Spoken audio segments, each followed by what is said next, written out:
Senhor esteja convosco.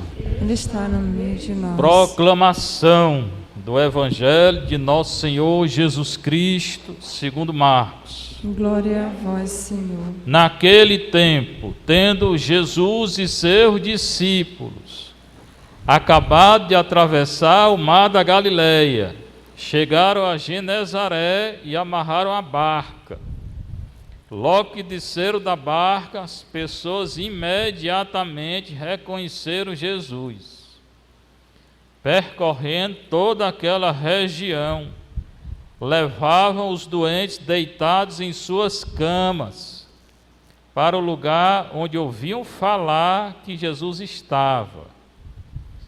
E nos povoados, cidades e campos onde chegavam, colocavam os doentes nas praças e pediam-lhe para tocar ao menos a barra de sua veste.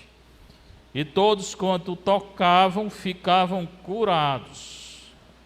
Palavra da salvação. Glória a vós, Senhor.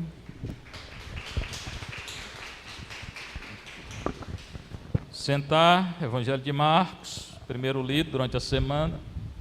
Naquele tempo, linguagem litúrgica, para introduzir o Evangelho, é todo o tempo. Agora está acontecendo essa leitura. Tendo Jesus e seus discípulos acabado de atravessar o mar da Galileia, atravessou o mar da Galileia, que é o grande lago lá, que é chamado de mar. É possível que vocês não vão decorar isso, todo dia eu digo, né? Então atravessou o mar da Galileia. Não disse que era a barca que ele estava, mas ele andava com Pedro e André, Tiago e João. Ou uma das barcas ou as duas.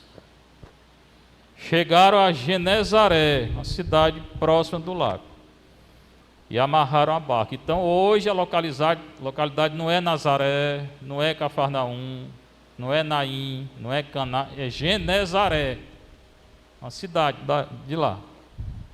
Mas é na Galileia, do norte de Israel. Logo que descer, aí desce da barca. Quando desce da barca, todo mundo já tinha visto que era Nosso Senhor. E ele já tinha curado a sogra de Pedro, já tinha expulsado demônio, já tinha curado por causa de gente. E é claro que todo mundo vai atrás, né? Como se fosse hoje, a mesma coisa. Percorreu a região, aquela cidadezinha lá, perto do lago.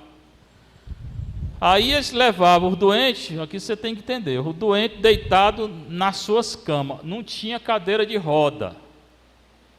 Eles pegavam um couro, botavam a haste assim de um lado, da outra, tipo uma maca.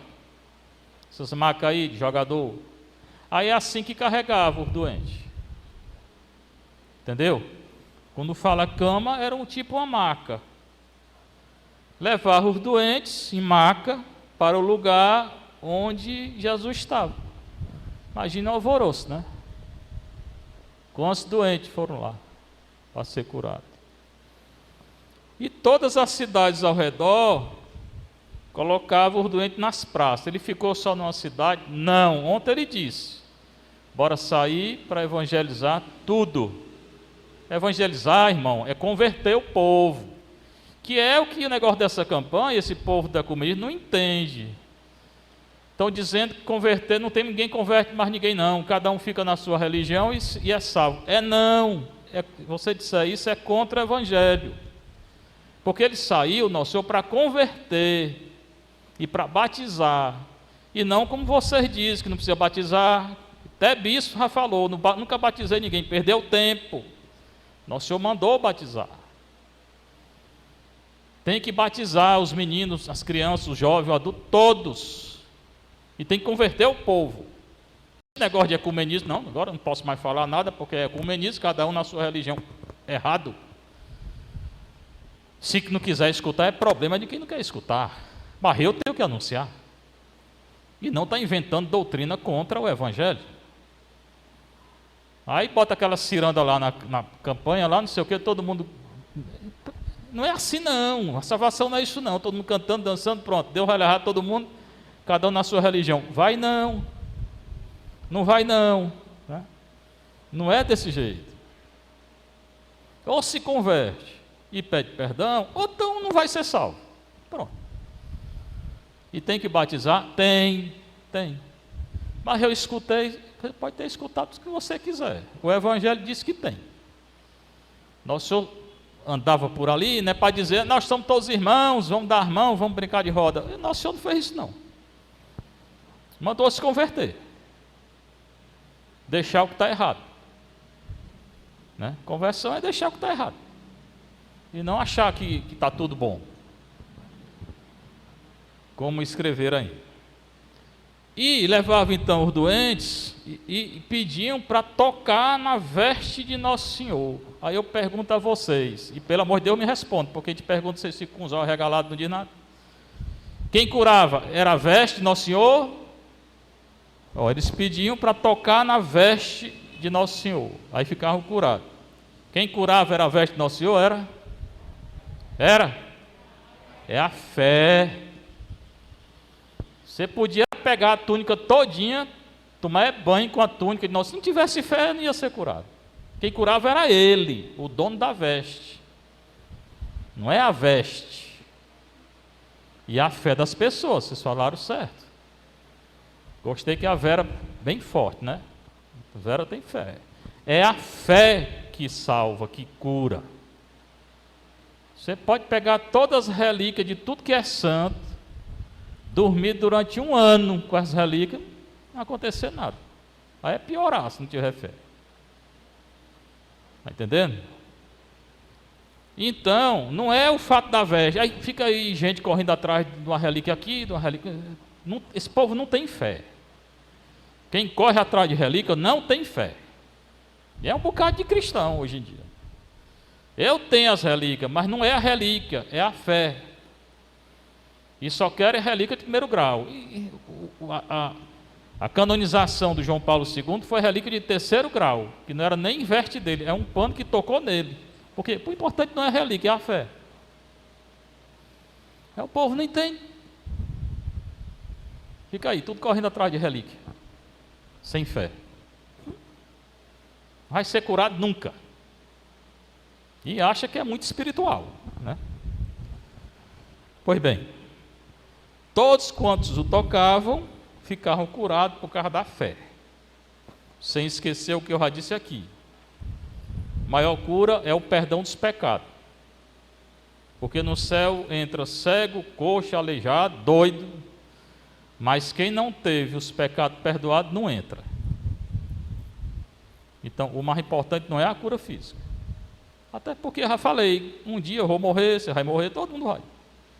Vai vir doença ou vai vir velhice, eu vou morrer. Né? Então, tenho que me preparar, é para me encontrar com o Nosso Senhor. E não para ficar só querendo, certamente a cura, se vai servir para a sua fé, claro que é uma coisa boa. A Vera testemunhou, né? Muito bonito, hoje sempre tem testemunho, claro que é, mas ter fé. É a fé que é mais importante e a confissão. Primeira leitura é do Gênesis. Que Deus vai criar desde o princípio. É muito bonita essa leitura, é uma das que eu mais gosto. Eu leio no hebraico, né? Eu mais gosto dessa daqui. Se não ler no hebraico, você não vai entender não, porque isso aqui é uma tradução. Aí eu vou dizer, claro que eu não vou ler aqui em hebraico. Aliás, eu vou, Bereshit bara Elohim, et ha-shamai ve-et haaretz, ve-haaretz haita tohu vavohu, ve-hoshe al-penoi tehom, verua Elohim merahefet al-penei hamaim. Entenderam? Entenderam? Entenderam, é o primeiro versículo que está aqui. No princípio Deus criou o céu. Eu li na língua de Nosso Senhor. Só que, aí é que não é só ler na língua, é entender. O verbo criar, eu já disse aqui em outra oportunidade, mas eu fico repetindo. O verbo criar em hebraico só é aplicado para Deus. É muito bonito isso. Só quem cria na cultura hebraica, que é de Nosso Senhor, é Deus. O homem não cria. O homem copia. Ele cria daquilo que Nosso Senhor colocou nele. Mas o criar do nada, como é isso aqui, só Deus cria. É o verbo bará. Bereshit bará Elohim. No princípio, criou Deus. Só Deus, esse verbo bará, criar, só Deus cria na Bíblia. Não é usado em relação a ninguém, só a Deus. Aparece 4, 5, 6 vezes, mas só Deus, só em relação a só Deus cria. E é verdade. Ah, não, mas eu sou um artista, eu crio. Você cria a partir do que Deus colocou em você, do dom que Deus lhe deu. Então você não cria, foi Deus quem te deu o dom. Quem cria mesmo do nada é Deus. Aí só entendendo a cultura hebraica para entender isso. A tradução não fala isso, a não ser que ele colocasse uma nota de rodapé explicando isso. O verbo é usado só Deus cria, né? Então aqui ele vai criando. Você prestou atenção? É muito bonito. Deus criou o céu e a terra. A criação aqui, na mentalidade deles, é claro que essa ciência aqui é de 25 séculos atrás. Esse livro foi escrito há 2.500 anos atrás. Essa história aqui. Imagina aí, era outra cultura. Era outra ciência. Né? Era uma ciência muito, comparada com a nossa, quase nada. Daqui a 2.500 anos, se o mundo continuar, a ciência vai ser outra. Imagine, né? Hoje, a cada ano muda tudo. Imagine 2.000 anos. Esse livro foi escrito há 2.500 anos atrás. Aí vai dizendo, na concepção deles, o início era tipo um círculo cheio de água. Tinha uma ruma de água dentro de um círculo, uma desordem total, e a criação, nesse relato, é Deus colocando ordem na desordem.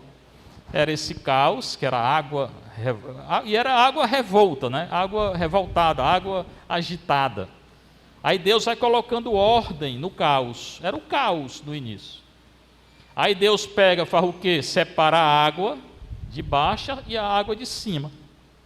Aí cria o firmamento. O firmamento, a palavra firmamento, coisa firme. Você sabe o que é o firmamento para eles? O céu?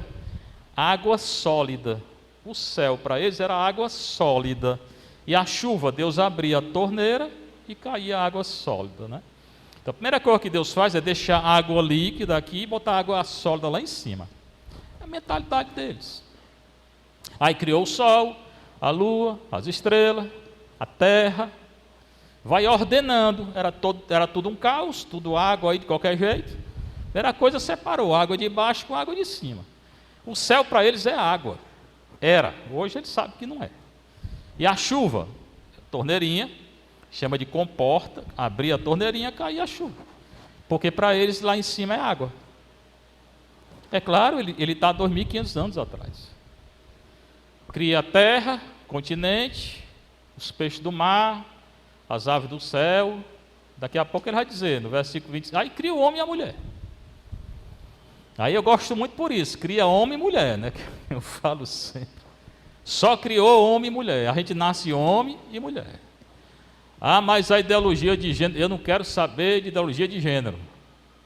Esse livro aqui não trata de ideologia de gênero, trata da criação por Deus. Acabou. Existe ideologia de gênero? Não, é invenção de gente do nosso século. Não existe para nada.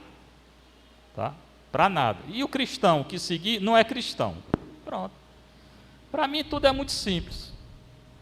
Cristão que aceita isso, aquilo, divórcio, aborto, união civil, não é cristão, não é católico, não é nada. Né? Ou a gente é coerente com a fé, ou então deixa a fé. Então, Deus vai criar daqui a pouco a leitura de amanhã. Então, vou recordar, era tudo água, por causa de água tudo agitado. Ele deixa a água aqui embaixo, coloca a água lá em cima, essa água lá em cima ela é sólida, que quando chove abre e cai. Aí vai colocando terra, coloca a lua, sol, estrela, lua, coloca a terra, separa o continente, cria peixe, cria ave, cria animal, planta, tudo. Deus vai fazendo tudo. Isso aqui não é um livro de ciência. Isso aqui é um livro de teologia. Não é você tem que levar isso aqui ao pé da letra, não. Mas tem muita verdade aqui, nem é mentira. Porque no fundo, Deus criou do nada. Foi Ele que criou tudo. Né? Era a ciência que eles tinham. E vai criar, no versículo 26, homem e mulher. Façamos o homem, a nossa imagem e semelhança, homem e mulher, Ele os criou. Então, coloque na sua cabeça, de hoje em diante, pelo amor de Deus, que Deus só criou, desde o início, homem e mulher e pronto. E quando nasce, ou nasce homem ou nasce mulher. Acabou. E essas histórias de hoje? Pois é, a história de hoje. Eu estou falando que Deus criou homem e mulher. Então tem homem e mulher. Homem está aqui na Bíblia. Tá? E esses homens que querem virar mulher, pergunte a eles. Né? Aqui está dizendo que Deus criou homem e mulher. E as mulheres que querem, pergunte a elas. O texto fala que Deus criou homem e mulher. Você vai querer mudar o texto? Você tem autoridade para isso? E esse texto é tão importante que Nosso Senhor citou lá em Mateus 19. O vídeo que eu fiz aí, eu citei o texto de Mateus 19. Nosso Senhor falou também disso. Você vê a importância desse texto. No princípio, Deus criou homem e mulher. E esse princípio continua até hoje. Ninguém pode mudar, não. Isso aqui não é discriminação. É a verdade. Quer dizer que verdade discrimina? Eu tenho que tratar bem todo mundo, mas tenho que dizer a verdade. Não estou tratando mal quando eu digo que Deus cria homem e mulher. Eu estou tratando mal alguém? Estou tratando mal alguém? Eu estou dizendo o que Deus fez. Estou lendo a Bíblia e estou explicando. Não estou tratando a pessoa mal. Mas eles dizem que eu estou tratando mal. Não estou. Ninguém pode dizer nada que eu estou dizendo que, segundo o texto, Deus criou, colocou ordem no caos e criou homem e mulher. Pronto, está aqui. Se você não concorda, você me diz por quê. Mas o texto está dizendo isso. Se você não está acreditando, leia hoje em casa. Leia o capítulo 1 do Gênesis. Então já disse 3 coisas muito importantes. 2. A terceira, Deus mandou o homem e a mulher dominar a criação. O verbo hebraico é dominar. Aí hoje tem todo o movimento, negócio de natureza, ecologia, ninguém pode nem olhar para a árvore, porque a árvore vai para o psicólogo, porque ela pode ficar ofendida. Não posso mais tirar nada da natureza para comer, porque eu estou agredindo a natureza. Se eu estiver com fome, não posso comer uma galinha caipira, porque não posso matar mais galinha, nem nada. Não pode. Tem movimento disso hoje, e entrando na igreja. E alguns dizem até que a natureza tem um espírito na natureza. Tem uma deusa, a mãe terra, que é uma deusa, tal de Pachamama. Isso é tudo mentira. E cai aqui nesse texto. Porque o texto diz que a natureza que Deus criou está em função do homem. O homem pode dominar a natureza, não pode destruir. Aí eu concordo. Alguns estão destruindo. Você derrubar a floresta amazônica todinha para você ganhar dinheiro, não pode, é pecado. Agora, cultivar a terra, claro que pode. Claro que pode. Pode derrubar um pedaço ali do mato, claro que pode, para plantar, certamente. Ainda mais agora que nós temos um sítio, eu quero plantar. Né? Pode criar umas galinhazinhas para galinha pé duro, claro, é bom demais. Quem é que não gosta, né? Claro que sim, a natureza está em função de mim, e não eu da natureza. A natureza está em função do homem. O homem tem que dominar a natureza, e não ser dominado pela natureza. E não me curvar diante de uma imagem de Pachamama, porque representa mãe. Não tem negócio de mãe terra, não. Isso é tudo invenção. Deus não falou de mãe terra, não. Quando ele fala da criação, fala nesse contexto. Que ele cria do nada, acabei de dizer. 3 ideias que eu quero que vocês peguem. Tem muita coisa, mas pegue 3. Cria do nada, só quem cria é ele. Cria homem e mulher, não tem outro, não tem terceira via. E o homem tem que dominar a natureza, e não ser dominado. São 3 ideias que o mundo hoje não quer saber, né? Aí inventa doutrina aí, sei o quê. Se Deus não criou, vem de quê? Tudo isso, do nada. O nada cria algo, vem do acaso, o acaso cria, mas tem doutrina que diz. Depois, ideologia de gênero, que não aceita homem e mulher, né? Não aceita mais nada. Ideologia de gênero diz que não existe sexo. Se não existe sexo, não sei mais, né? E a tal da ecologia aí, ecoteologia, que a natureza que pode nem tocar. É claro que sim. São 3 ideias erradas que vão contra o texto da Bíblia. E são ideias de hoje, são ideologias de hoje, presentes hoje, e entrando dentro da igreja, porque se ficasse no mundo, ótimo, mas tem gente da igreja que ensina isso, né? Isso é que é irritante. Eu me pergunto se esse pessoal de igreja não lê a Bíblia. Quando eu tive aquele encontro do Nosso Senhor, a primeira coisa que eu comecei a ler foi a Bíblia, e quis ler em grego, hebraico, aramaico, para não ficar escutando os outros falar. Eu mesmo queria ler, e fui estudar. Então estudem também, né? Então é isso. Esse negócio de culto à natureza, culto a não sei o quê, um bicho desse não é preso. Falta de espírito de natureza, não existe nada disso. Nada disso existe. Tudo invenção, mas o povo ouve e pensa que é verdade.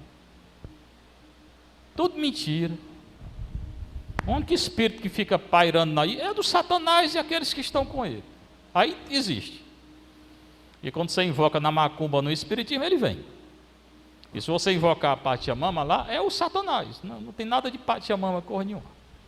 Mas teve até religioso que se curvou diante dela no Vaticano. Esse religioso franciscano é católico? Pergunta a ele. Se curvou diante de uma imagem, de uma deusa que não existe. Nosso Senhor mandou fazer isso? Nosso Senhor mandou a gente se curvar diante de uma imagem? Então por que ele fez? Eu não sei.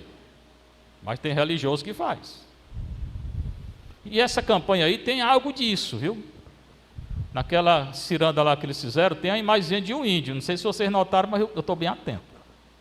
Aquele índio representando a natureza e a Pachamama. Se você for atrás, é isso que eles colocaram lá. Então é contra a Bíblia. É contra o texto da Sagrada Escritura. Aí eu vou seguir um documentozinho, eu vou seguir a Sagrada Escritura. O que é que eu sigo? O que é que eu sigo? A Bíblia e pronto. Ora, mas eu lá quero saber de opinião de ninguém. Eles estudaram, eu estudei mais, para dizer como Paulo, estudei muito mais do que eles. Fiquei 12 anos em Roma estudando esses documentos. E eu não leio, não é a tradução, não. Eu leio é o documento. E não é só ler, não. Eu explico o documento. Não vou fazer isso, que aqui não é aula. Eu dou aula Fortaleza, Quixadá e Belém sobre isso. Eu leio o documento em grego, hebraico, aramaico e explico. Aí eu vou aceitar essas besteiradas de jeito nenhum. Fora dizer que colocaram um tema de Efésios 2, 14a. Colocaram o tema lá que está em Efésios 2, 14a, nesse documento. E eles não seguiram o tema.